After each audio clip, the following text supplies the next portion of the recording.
કે રાજકોટમાં જે પત્રકારત્વ જે રીતનું બન્યું છે, હું ઘણી વખત ઘણા જર્નલિઝમ સ્કૂલ્સમાં ને જ્યાં લેક્ચર લેવા જાઉં છું ત્યાં હંમેશા કહું છું ભગવાનને કે મને 7 જન્મ જો આપ તો મને રાજકોટમાં તો એક વખત પત્રકાર બનવાનો મોકો આપજે. સાંજ પડે તમને ખબર છે કે તમે ક્યાં ટૂંકા પડ્યા, તમે ક્યાં સમાચાર મિસ કરી ગયા, ક્યાં તમારા હિટ્સ છે, ક્યાં તમારા મિसेस છે. સૌથી મોટી કોમ્પિટિશન કોઈ નથી તમારી આસપાસ. પત્રકારત્વ કે માહિતીના આધારે પૈસા બનાવવાના કે કોકને દબાવવાના, એ તો પછી ઓબ્વિયસલી તમે પત્રકારત્વ નથી કરતા, એટલે એના તમારે જે પણ એના પરિણામો હોય તમારે સહન કરવા પડે. પત્રકાર બનીને રહેશો તો વાંધો નહીં આવે, પક્ષકાર બનશો તો ઓબ્વિયસલી તમે આ જે કલર્ડ જર્નલિઝમ છે, યલો, બ્લુ, વ્હાઇટ, વોટેવર, એનો તમે ભોગ બનશો. અને એ તમારી આવરદા લાંબી નથી. અને આઈ ડોન્ટ નો, પણ આ બધો આત્માનો સવાલ છે. એ પૈસો તમે તમારા ઘરમાં રાખીને શું કરશો? પણ પત્રકારત્વ સિવાયના ગોલ સાથે જો આમાં આવતા હો તો મહેરબાની કરીને ના આવતા. અને પેશન હોય તો જ પત્રકારત્વના વ્યવસાયમાં આવજો. ફેશન માટે પત્રકારત્વના વ્યવસાયમાં ના આવતા. છાપાઓ હતા, રેડિયો હતો, અને ડેઇલી એમ કે રાત્રે 20 મિનિટ હિન્દીમાં સમાચાર અને 20 મિનિટ અંગ્રેજીમાં સમાચારના સમગ્ર વિશ્વમાં રાષ્ટ્રમાં શું થઈ રહ્યું છે એ બધું મળી જાય.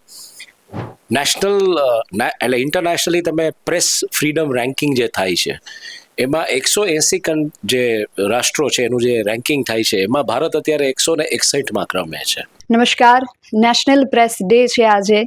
સૌપ્રથમ તો સર્વે પત્રકાર મિત્રો અને પત્રકારત્વ ક્ષેત્ર સાથે જોડાયેલા દરેક વ્યક્તિને નેશનલ પ્રેસ ડેની ખૂબ ખૂબ શુભકામનાઓ BS9 પરિવાર તરફથી.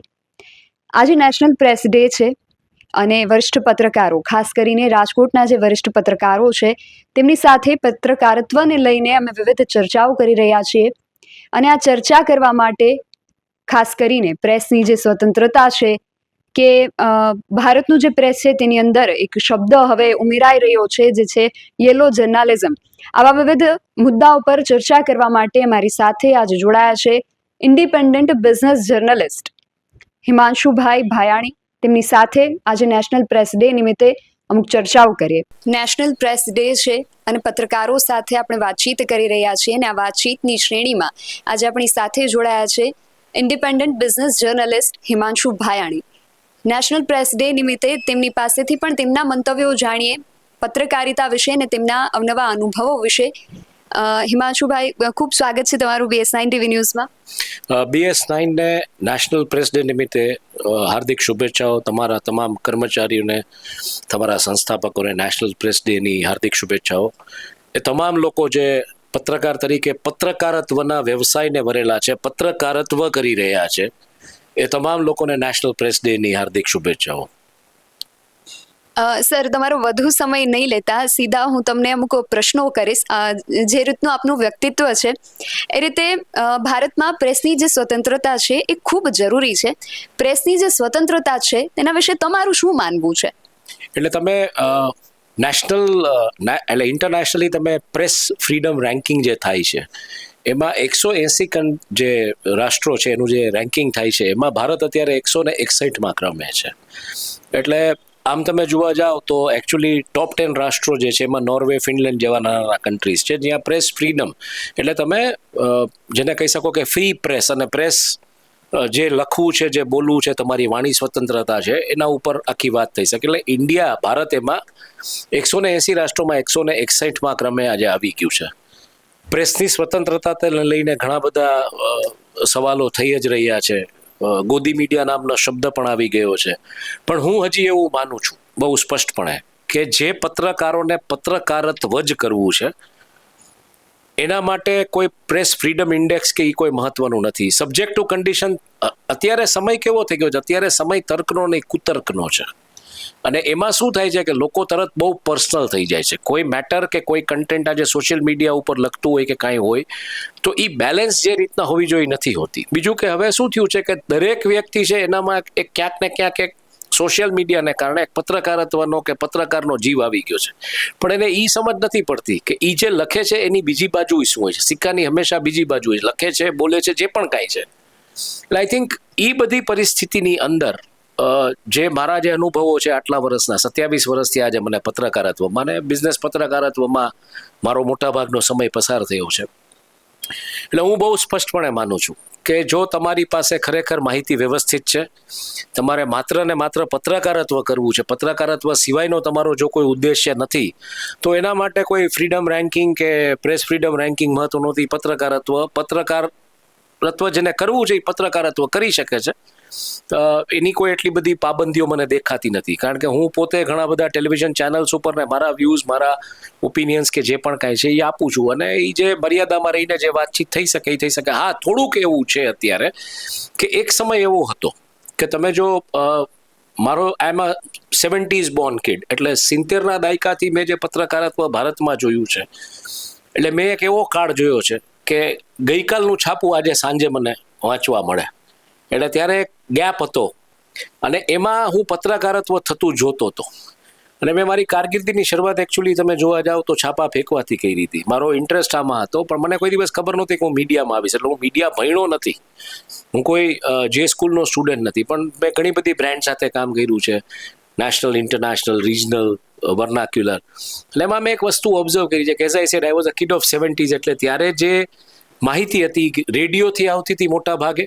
એટલે મેં 78ની સાલમાં જે મોરબીનું પૂરની જે વાત આવી હતી એ વસ્તુ મેં રેડિયો ઉપર સાંભળેલી છે. હું 72 બોર્ન છું, અને ત્યારબાદ આ છાપાઓ મેં જે રીતના વાંચ્યા છે, મેં જે તમને કીધું કે ગઈકાલનું છાપું આજે, એટલે ગઈકાલનું ઇન્ડિયન એક્સપ્રેસ મારા ઘરે આજે સાંજે આવતું, અને એ રીતના મેં વાંચન કરેલું છે. પછી એક સમય એવો આવ્યો કે રાજકોટથી ગુજરાત સમાચારની એડિશન ચાલુ થઈ, એટલે એ રીતના અમને બીજે દિવસે સવારે, એટલે આજે રાત્રે જે ગુજરાત સમાચાર પ્રિન્ટ થાય આવતીકાલની તારીખનું હોય, તો ગુજરાત સમાચાર, સંદેશ, પછી આ બધા જે રાજકોટના જે અખબારો છે એ મને બીજે દિવસે સવારે મળતા થઈ ગયા, અને એ રીતના એ વાંચન હું કરતો. પછી મેં જે હીરા જોયું, ટેલિવિઝનનો હીરા જોયો. ટેલિવિઝનનો હીરા 80ના દશકમાં ટેલિવિઝન જ્યારે રાજીવ ગાંધી, સ્વર્ગીય રાજીવ ગાંધી પ્રધાનમંત્રી બન્યા, ત્યારે બહુ સારું કામ એ કર્યું હતું કે ટેલિવિઝન ટેરેસ્ટ્રીયલ બ્રોડકાસ્ટિંગ, એટલે આપણું દૂરદર્શનનું બ્રોડકાસ્ટિંગ એવું છે કે કાલ સવારે જો સેટેલાઇટ છે ફેલ થાય ને તો ટાવર ટુ ટાવર એ ટ્રાન્સમિટ કરી શકે છે. એ ટેરેસ્ટ્રીયલ બ્રોડકાસ્ટિંગમાં અમે દ્વારકા રહેતા હતા, દ્વારકામાં એક બહુ મોટું ટ્રાન્સમીટર, કારણ કે ત્યારે એ જમાનામાં કોસ્ટલ એરિયાઝમાં મોટા ભાગે કરાચી ટીવી ને આ બધું, અબુધાબી, ઓમાન ટીવી, આ બધું પકડાતું. એટલે એને ખાળવા માટે જે બહુ પાવરફુલ ટ્રાન્સમીટર્સ વાળા દૂરદર્શનના જે પ્રોગ્રામ્સ છે બધું ચાલુ થયું એ જોયું.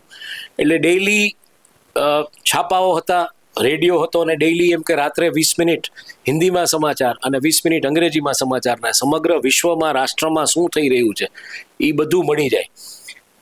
પછી જે ઈરા આવ્યો એ અશરિંગ ટેલિવિઝનનો ઈરા આવ્યો 2001ના ધરતીકંપ પછી. એટલે આમ તમે જોવા જાઓ તો પ્રાઇવેટ ટેલિવિઝન ચેનલ્સની જે ક્રાંતિ છે, એટલે પહેલી private television channel I think Zee news હતી, અને પછી સ્ટારે પોતાનું બ્રોડકાસ્ટ ચાલુ કર્યું હતું. એટલે પ્રણોય રોયની જે ટીમ હતી એનડીટીવીની, એ લોકોએ સ્ટારમાં ઇંગ્લિશમાં, એટલે અમે લોકોએ રાજદીપ સરદેસાઈને કે અર્નબ ગોસ્વામીને સ્ટાર ન્યૂઝના એન્કર્સ તરીકે પ્રાઇમ ટાઈમ શો કરતા જોયા છે, બરખા દત્તના કે આ બધાને. પછી ત્યાર પછી 2001માં જે ક્રાંતિ આવી, અને ત્યારે આજ તક છે એ એક અડધી કલાકનો કાર્યક્રમ દૂરદર્શન ઉપર આવતો, આજ તકના નામથી જતો, ને અડધી કલાકનો કાર્યક્રમ. એટલે એમાં ત્યારે પુણ્ય પ્રસૂન વાજપેયીને કાશ્મીરના જે સેપરેટિસ્ટ લીડર છે એના ઇન્ટરવ્યુઝ કરતા જોયેલા છે. એટલે એ બધું જોયું છે. અને પછી જે રીતના ટેલિવિઝન પ્રાઇવેટાઇઝ થયું, અને 2001ની ભૂકંપ એક એવી ઇવેન્ટ હતી, આજ તકને એ ભૂકંપની ઇવેન્ટ મળીને આજ તક બની ગયું. અને પછી જે રીતના આખું પ્રાઇવેટાઇઝેશન થયું, જે ટેલિવિઝનનો હીરા આવ્યો એ આખો જોયો, એ મહેસૂસ કર્યું, એમાં કામ પણ કર્યું. અને હવે it has almost shifted from there two digital. એટલે ટેલિવિઝન 2001માં આવ્યું, અને 2014-15માં તો ઓલમોસ્ટ ડિજિટલ પ્લેટફોર્મ સ્ટ્રોંગ થઈ ગયા હતા. એટલે ટેલિવિઝન ડાઇડ અ પ્રીમેચ્યોર ડેથ, આમ જોવા જઈએ તો.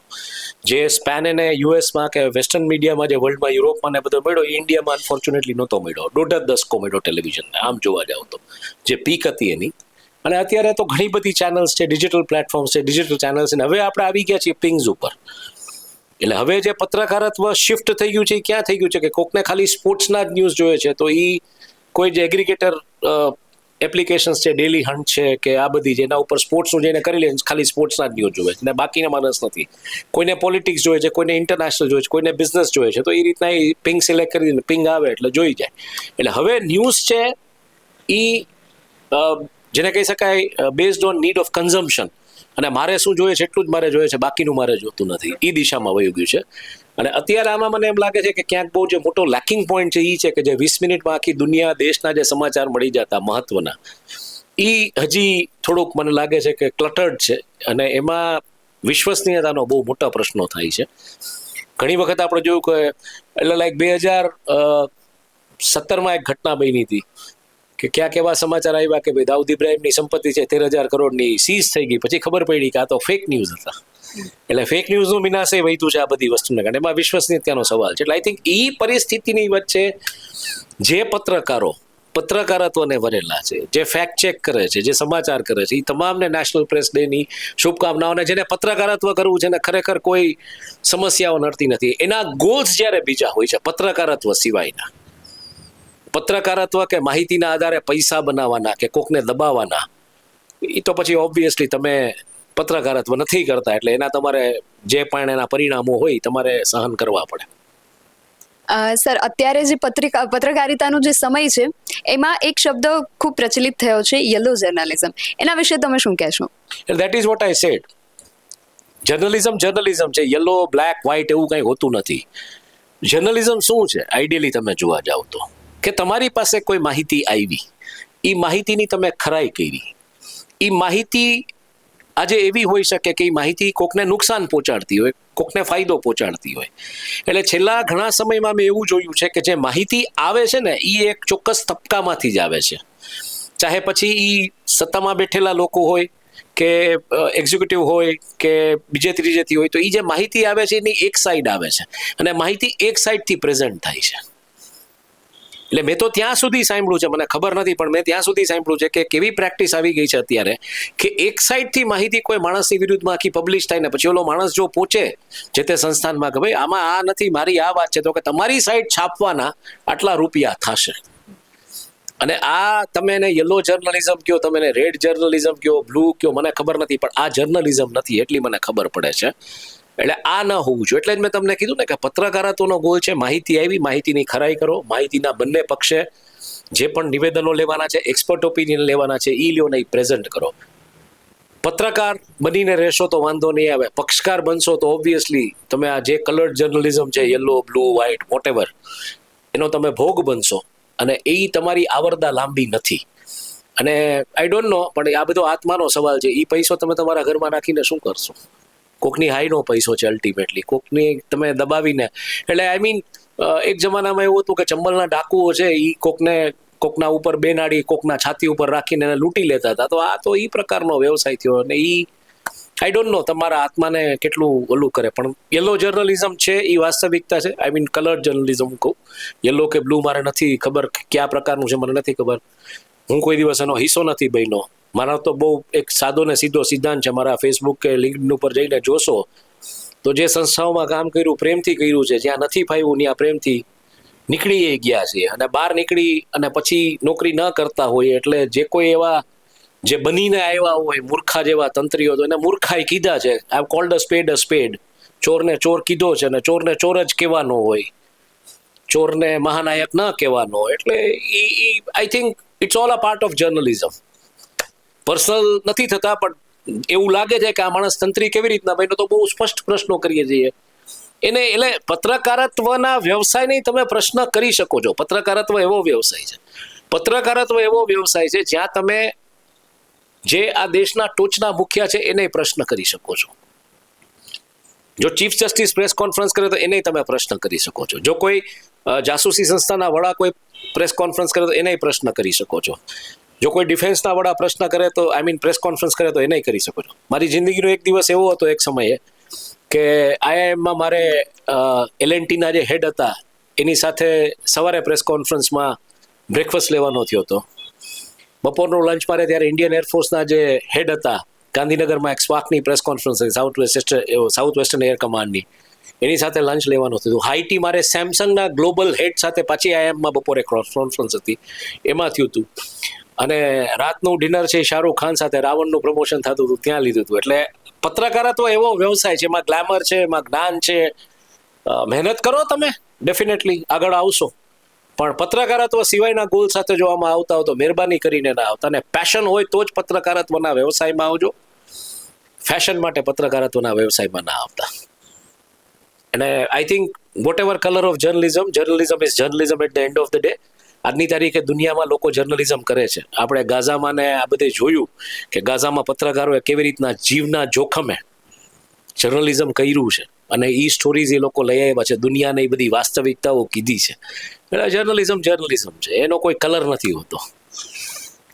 સર, તમને આ ક્ષેત્રમાં ઘણો એવો અનુભવ છે અને આજે ઘણા નવા પત્રકારો આવી રહ્યા છે, તો તમારા અનુભવમાંથી કોઈ એક કિસ્સો જો તમે શેર કરો, આજના પત્રકારોને કોઈ લાભદાયક થઈ શકે એવો.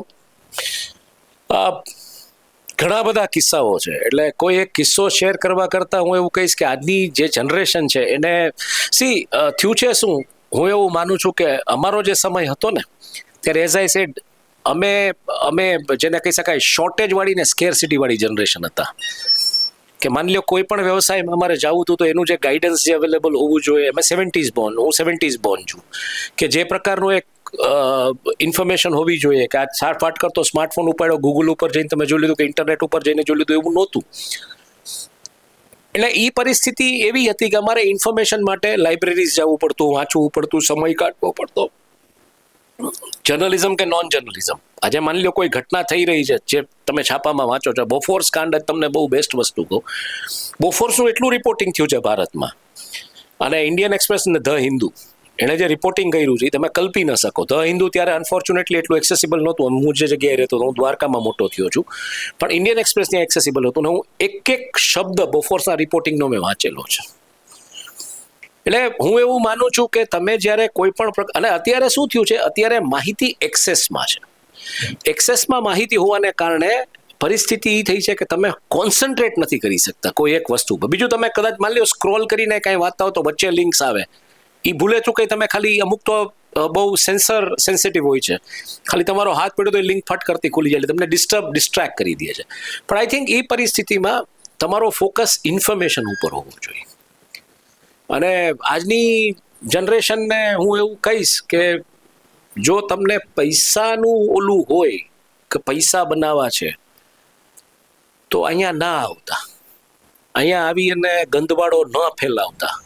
કારણ કે આ જબરદસ્ત પ્રોફેશન છે. આ પ્રોફેશન એવો છે એઝ આઈ સેડ કે આ તમને ઓથોરિટી આપે છે કોઈ પણને સવાલ કરવાની. એ ઓથોરિટી જ્યારે તમે પૈસાથી આપ લે કરો છો ને તો એ તમારી ઓથોરિટીને તમે ખતમ કરી નાખો છો. એ તમારી ઓથોરિટી ઉપર તમે તલવાર મારી દો છો. તમારી સત્તા જે છે પ્રશ્નો કરવાની એ તમે ખલાસ કરી નાખો છો. એટલે આજની જનરેશનને ખાલી એટલું જ કહીશ કે જર્નલિઝમ કરવું હોય, પેશનથી કરવું હોય તો આવજો. 4 મહિના 5 મહિના 4 વર્ષ 2-5 વર્ષ ક્યાંક ટેલિવિઝન સ્ક્રીન ઉપર એસ્ટાબ્લિશ થઈને પછી પોતાની ડિજિટલ ચેનલ કરવી આજે એટલી સહેલી નથી. અને પછી એ દિશામાં આગળ વધવું ને પછી અનેક પ્રકારના કોમ્પ્રોમાઇઝ કરવાના, પબ્લિકમાં એક એવી ઇમેજ બનાવીને રાખવી ગમે તો મહાન છીએ, એ ધંધો ના કરતા. કારણ કે આજ નહીં તો કાલે પકડાશું. એટલે આજના જનરેશન, આજના જર્નલિસ્ટ માટે ગુજરાતમાં તો ક્લાસિક એક્ઝામ્પલ આપણી સામે અત્યારે છે મહેશ લાંગાનો કેસ. સ્ટડી કરો તમે, મહેશ લાંગા ઉપરનું બહુ રિપોર્ટિંગ ક્યાંય થતું નથી. આઈડિયલી થવું જોઈએ. મોટા ભાગના પત્રકારો એમ કહે છે કે આમાં ઘણા બધા મોટા લોકો ઇન્વોલ્વ છે એટલે મહેશ લાંગા છૂટી જશે. આ ઓપિનિયન જ્યારે પત્રકારો આપતા થઈ જાય ને ત્યારે બહુ દુઃખ થાય. કેમ? એ વ્યક્તિએ જે પણ કાંઈ કર્યું છે, જે પણ કાંઈ ઓલું કર્યું છે, એમાં જો એ ખોટું હોય તો એને સજા થવી જ જોઈએ. એનો કોઈ ઓપિનિયન પત્રકારોએ બિલ્ડ કરવાની જરૂર નથી. પત્રકારોએ તેમાં સ્ટોરીઝ ડીક કરીને લઈ આવવાની જરૂર છે. એ નથી થતું અનફોર્ચ્યુનેટલી અત્યારે, કે આમાં સત્ય શું છે. રાઈટ? એટલે આઈ થિંક ડીક ધ ટ્રુથ.